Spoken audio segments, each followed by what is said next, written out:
Исәнмесез, мөхтәрәм тыңлаучылар, бүген 2025 елның 8 сентябрь дүшәмбе көне Әнкарада 13 сәгать.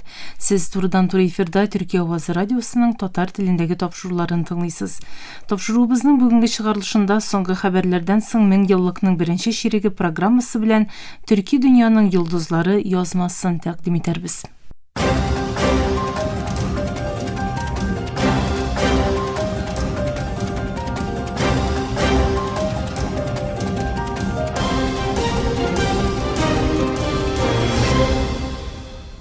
Соңгы хәбәрләр. Хамас орадашчылар ярдәмендә АКШтан яңа утны туктату тәкъдимен алуын һәм сөйләшүләрне кабат башлатырга әзер булуын җиткерде. Төркем белдерү ясап халыкка караган һөҗүмне туктатырга булышачак һәртөрле инициативаны канәгатьлек белән каршы алуын әйтеп, сугыш рәсми рәвештә бетеп, Израиль төбәктән бөтенләй чигенгән очракта әсирләрнең иреккә җибәрелү өчен сөйләшүләргә әзер булуын ачыклады. Брюссельдә 10 меңләгән кеше фәлестинләргә теләктәшлек күрсәтте. Полиция Газа өчен Кызыл сызык исемле чарада якынча 70 мең кешенең катнашуын фаразлый. 10 меңләгән кеше якшәмбе көнне икенчесе оештырылган Газа өчен Кызыл сызык митингы өчен Брюссель урамнарына агылды һәм Бельгияны Газада дәвам итүче геноцид аркасында Израиль белән мөнәсәбәтләрне үзәргә чакырды. Җирле медиа белдергәнчә, полиция 70 мең тирәсе кешенең Брюссель төньяк станциясында җыелуын һәм аннары Авропа Берлеге оешмалары янындагы Джин Рей мәйданына таба юл тотуын җиткерде. Организаторлар катнашучыларга фәлестинләргә карата сугыш җинаятьләренә арадашчы булган сәясәтче һәм оешмаларны кисәтү максаты белән яннарына кызыл төстәге карточка алырга кушты. Организаторлардан Луда де Брабандер булай диде: федераль хөкүмәт 2 сентябрьдә Израильгә каршы чаралар күрергә карар бирсә дә, бу чаралар һаман да Бельгиянең халыкара йөкләмәләренә туры килми. Брабандер Бельгиянең геноцидта катнашуны туктату өчен тәвәккәл һәм киң кырлы чаралар күрүе зарурлыгын ассызыклады. Ризасызлык белдерүчеләр Израильгә хәрби эмбарго кертүен, корал сәүдәсе һәм хезмәттәшлекне бетерүен, шулай ук Фәлестин җирләрен яуларга булышачак инвестициялар, сәүдә һәм дипломатик мөнәсәбәтләрнең милли дәрәҗәдә тыелуын таләп итте. Халыкара теләктәшлек төркемнәре тарафыннан оештырылган митингны һөнәрчеләр берлекләре, Яһүд һәм Фәлестиндә төркемнәр, дини оешмалар, мәдәни җәмгыятьләр һәм ярдәм күрсәтү оешмалары белән беррәттән 200дән артык оешма хуплады. 15 июльдә оештырылган беренче Газа өчен Кызыл сызык чарасында 100 мең тирәсе кеше катнашкан иде. Америка Кушма Штатлары илбашы Дональд Трамп якшәмбе көнне белдерү ясап, кайбер Авропа лидерларының дүшәмбе яисә сишәмбе көнне АКШка килеп, Русия-Украина сугышын чишү өчен сөйләшүләр үткәрәчәген әйтте.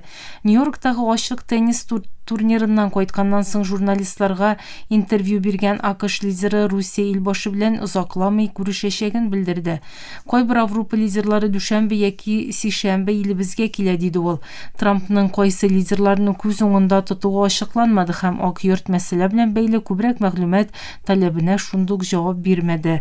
Дональд Трамп якшәмбе төнне Украина рәсми затларының Киевтагы хөкүмәт бинасының януына сәбәпче булган зур һавадан һөҗүм белән бәйле сорауларга Русия-Украина сугышының хәзерге вазгыятеннән канәгать булмавын да әйтте. Шулай ук илбашы сугышның озакламый чишеләчәге гарантиясын бирде. Русия-Украина мәсьәләсе моны хәл итәчәкбез, диде Трамп. Израиль армиясы яуасындагы Сүриянең Голан калкулыкларында Төньяк фронтында ихтималлы бәрелешкә хәзерлек максаты белән Көньяк Ливан шартларына охшатып дизайнлануын дәгъва иткән яңа белем бирү корылмасын ачты. Ливан корылмасы якшәмбе көнне ачылды. Армия әйтүенчә, корылмада гаскәриләр Көньяк Ливанда очраша алачак шартларны күрә ала. Израиль медиасының якшәмбе көнге хәбәренә күрә, Израиль Шин Бет илнең иминлек хезмәтенең элекке башлыгы Якоб Перри немец мирасчы Кристина Блокның балаларын урлау планындагы роле аркасында Германиядә тикшерүдән уза. 100 миллионлаган евролык байлыгы булуы фаразланган Германиянең Блокхаус Бифштекс ресторан шелтәре варисы Блок элекке тормыш иптәшен урларга әмер бирүе нигезнәмәсе белән хөкемгә тартыла. Англия полициясы хөкүмәт тарафыннан террор оешмасы буларак кабул ителгән Фәлестин чарасы төркеменең тыелуына каршы Лондонда чара оештырган якынча 900 кешене кулга алуын ачыклады. Төркем 2 ай элек тыелганнан соң якынча 1600 кеше кулга алынды. Алардан күбесе төркемне хуплаучы плакатлар күтәргән иде. Протестчылар Фәлестин чарасын тыюның сүз иреге һәм протест хакын шикләвен әйтә. Мөхтәрәм тыңлаучылар, сез Төркия авазы радиосында соңгы хәбәрләр тыңладыгыз.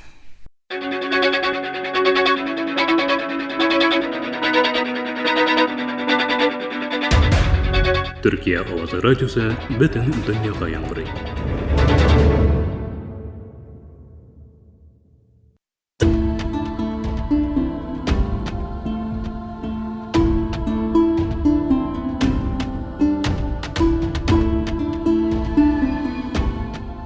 Мен еллыкның беренче ширеге.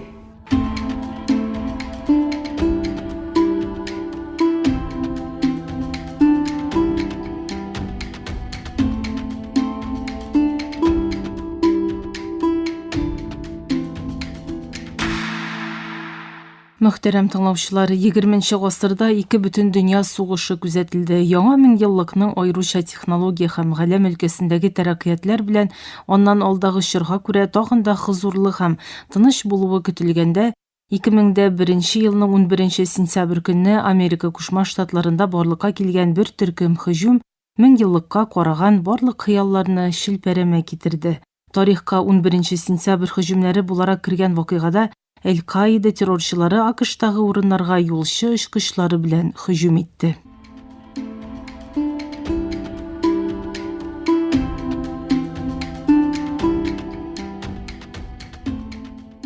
Һөҗүмнең ике мөһим максаты Нью-Йорк шәһәрендәге бөтен дөнья сәүдә үзәгенең игезәк манаралары булды.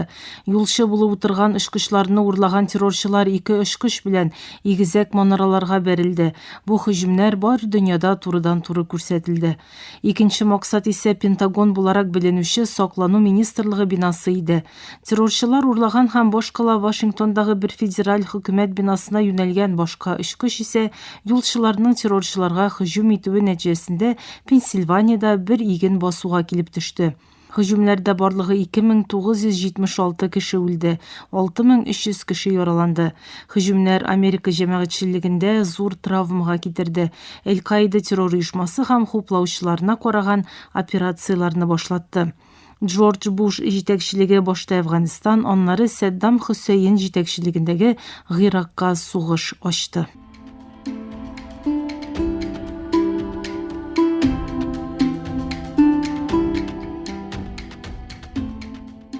11 сентябрь һөҗүмнәреннән соң якын көнчыгыш һәм Төньяк Африка илләрендә гарәп язы дип аталучы үзгәреш барышы 1969 елдан бирле хакимияттә булган Муаммар әл-Каддафи һәм Ливиягә дә тәэсир итте. Каддафи һәм гаилә әгъзаларының үтерелүе белән иң югары ноктасына җиткән Ливиядагы ватандашлар сугышы һәм тотрыксызлык шартлары исә аеруча кораллы төркемнәр өчен яңа урын барлыкка китерде һәм Америка Кушма Штатларының төбәктәге миссиясына йогынты ясады.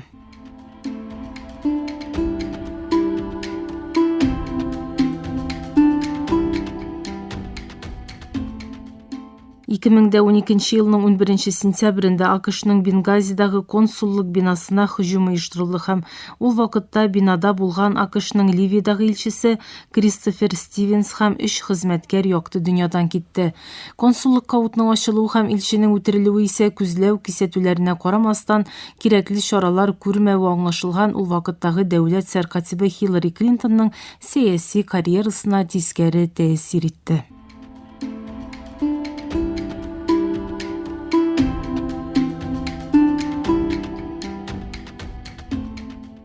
70 ел 214 көн тәхеттә булган Франция патшасы 14-нче Луидан соң хакимияттә иң озак вакыт булган Англия патшабикәсе Элизабет II 2022 елның 8 сентябрендә якты дөньядан китте.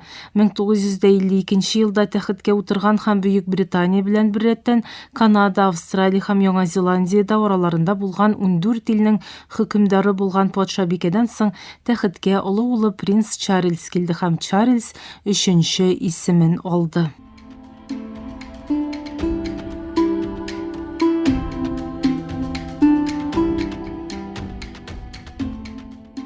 1980 һәм 90 елларның актеры булган Патрик Суэйзи 2009 елның 14 сентябрендә 57 яшендә вафат булды. Dirty Dancing фильмы белән бар дөньяга танылган Суэйзи шул ук вакытта җырчы, җырлар авторы һәм биюче иде.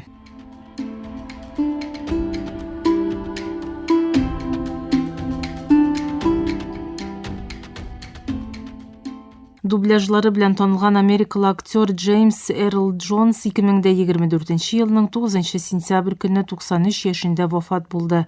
Джонс «Йолдыз сугышлары» киносериясендә Дарт Вейдер тавышы белән танылды.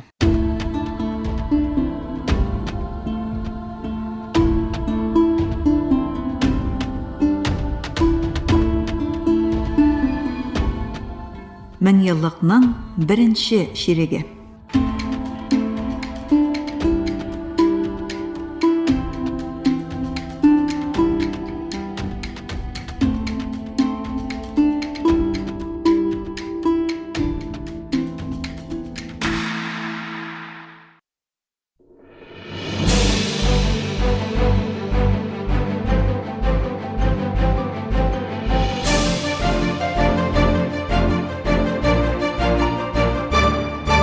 Эфирдә Төркия авазы.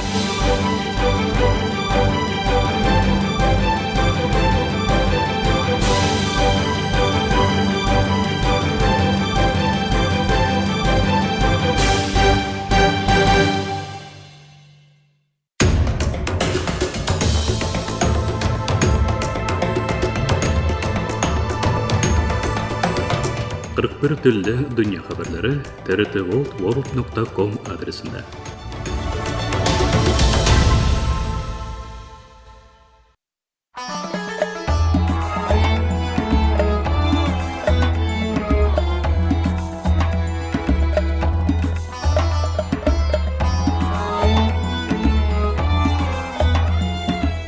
Төрки дөньяның йолдызлары.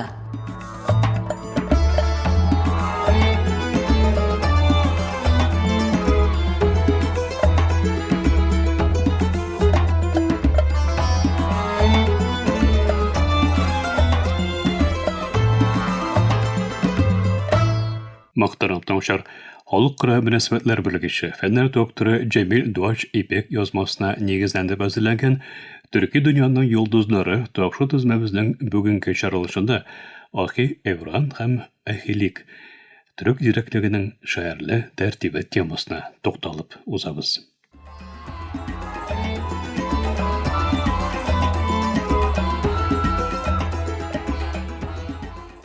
Анадолуның 13-нче гасыр уфугында төрек үз аңын ислам суфичылыгының киң кыйммәтләре белән берләштергән йолдыз балкып чыкты. Ахи Эвран. Ул Маратик һөнәрче сәүдәгәрләр оешмасының лидеры гына түгел, бер үк вакытта күңел дөньясында, рухи мохитта өлгергән төрек суфия була. Ахи Ясевинең Төркистанда ягып җибәргән ушак белән илһамланган Ахи Эвран төрек гырыф-гадәтләрен ислам әхлакы белән кушып, яңа оешма моделен тормышка ашырды. Бу модель Ахилик гасырлар буе төрек җәмгыятенең һәм икътисади үсешен һәм дә әхлакый яңарышын яктырткан, нурландырган мирас булды. Көньяк Азәрбайҗан төбәгенең Хой җирлегендә туган Ахи Эвран Ясеви дәрвишләренең белемен өйрәнеп, суфичылык тәрбиясен ала. Ахи Эвран Фатма Баҗы белән өйрәнешеп, 1205 елда Анадолуга килгәндә, Селчуклы җирләре монгол явы һәм Бамаи фитнәләре белән тетрәнә иде. Ул бу җирләрдә хаос алдына, тәртип һәм терәктәшлек факелы белән чыга.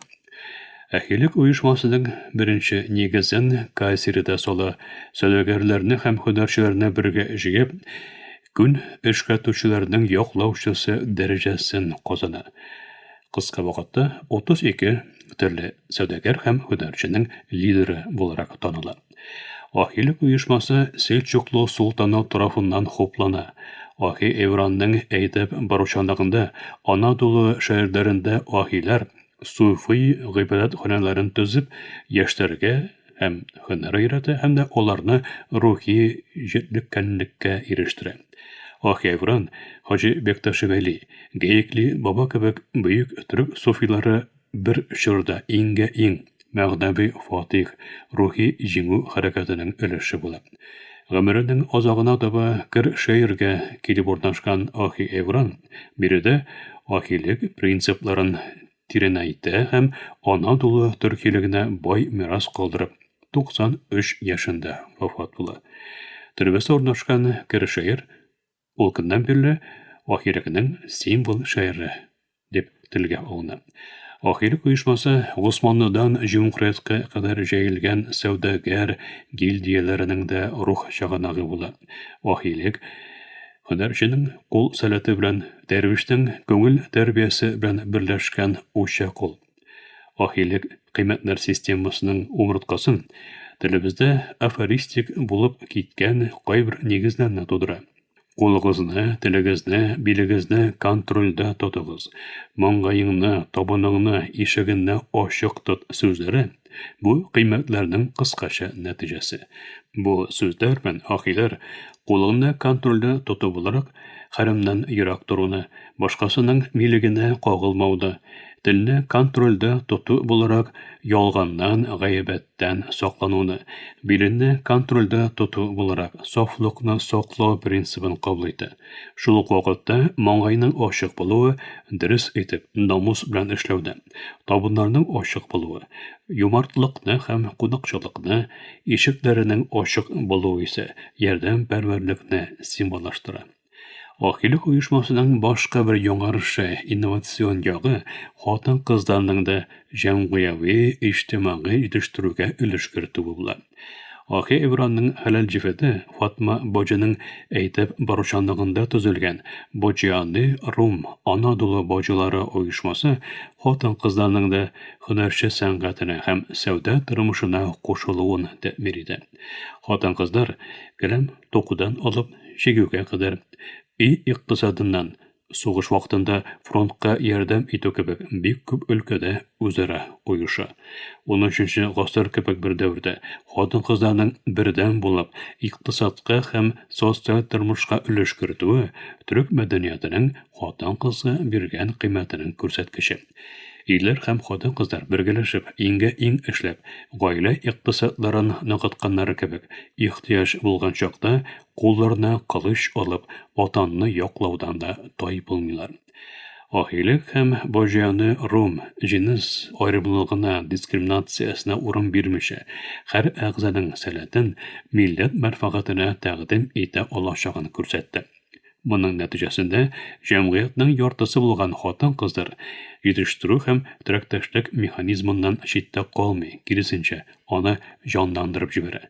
Бүген модерн дөньяның кырыс көндәшлек шартларында вөҗдан һәм әхлак күп очракта икенче планга калдырыла. Икътисади гаделлек эзләнүе дәвам иткән.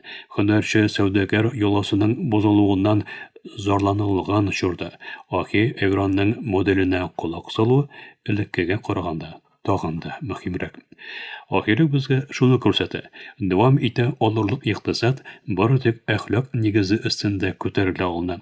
Эшханада станокны эшләтүче дә, базарда сатучы да, әгәр Ахи принциплары белән хәрәкәт итсә, хукукны бозучы да, алдаучы да калмаячак.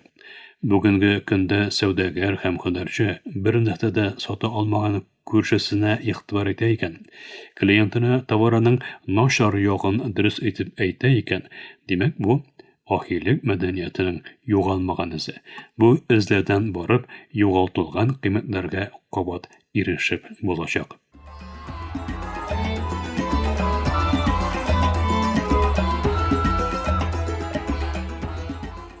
Ахилек безнең үзебезнең милегебез, аталарыбыздан мирас булып калган милли әхлак тәртибе. Капиталистик импульсларга яки коллектив шөгыльләргә иярү урыны. Гасырлар элек аталарыбыз кулланган шушы гаделлек һәм кардәшлек тәртибен бүгенге көндә дә җайлаштыра алабыз. Әлбәттә, дәвр үзгәрде. Бүген тормыш бөтенләй башка төрле. Әмма кеше ул кеше инде ул. Сәүдәнең нигезенә бары тик табышны гына түгел, кешелекне һәм кардәшлекне дә урнаштырырга, икътисади үсешне әхлакый үсеш белән бергә алып барырга тиешбез. Бу рәвешле Ахи Эфрем калдырган мирас, тузанны тарих сәхифәсе түгел, киләчәгебезне яктыртачак фонарь булачак. Ахилек рухын яңадан җанландыра алган саен, базарда ышанычны, җәмгыятьтә хозурны урнаштыру мөмкин булачак. Ахи Эвранның үгете эреде колагыбызда. Яхшы кеше булмый торып, яхшы җәмгыять булмас. Шуңа күрә дә ахилек бүгенге көндә дә бару һәм яңару юлы.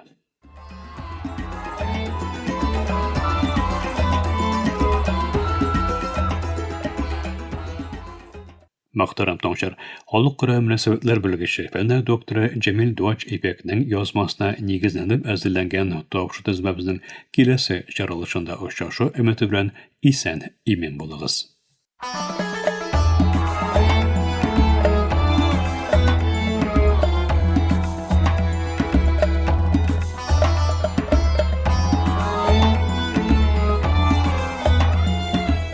Төрки дөньяның йолдызлары.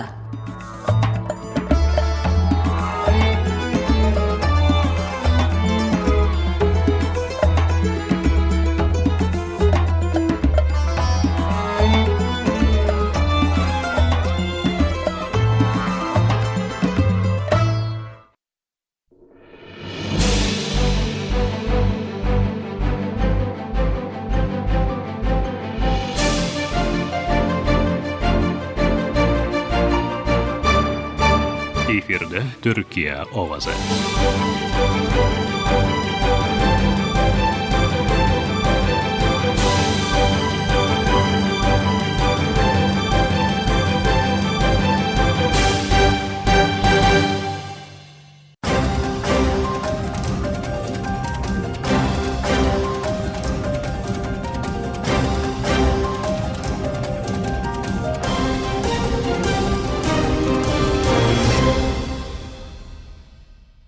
Мөхтәрәм тыңлаучылар, Төркия авазы радиосыдагы татар телендәге тапшырулары шушының белән ахырына якынлашты. Безнең программа һәр көн Төркия һәм Казан вакыты белән көндезге сәгать 1дә 16 метрлы кыска тулкынның 17615 килогерц эшлегеннән Төрксат 3А һәм Төрксат 4А ярышны белән 3 тапкыр w.trt.dinna.com интернет адресы аша һәм кесе телефоннарының TRT Dinna тыңна кушымтасыннан Voice of Turkey Вот East радио каналыннан тапшыла. Ярты сәгатьлек тапшырыбызның кабатлавын Төркия һәм Казан вакыты белән сәгать кичке 8нче артыда 42 дәрәҗә көнчыгыш юнәлешендәге Төрксат 3А һәм Төрксат 4А ярышлары белән 3 тапкыр w.trt.dinna.com интернет сәхифәсе аша Вот Вес радио каналыннан тыңлый аласыз. Әлегә без сезнең белән саубуллашабыз, эфирдә киләсе очрашуга кадәр.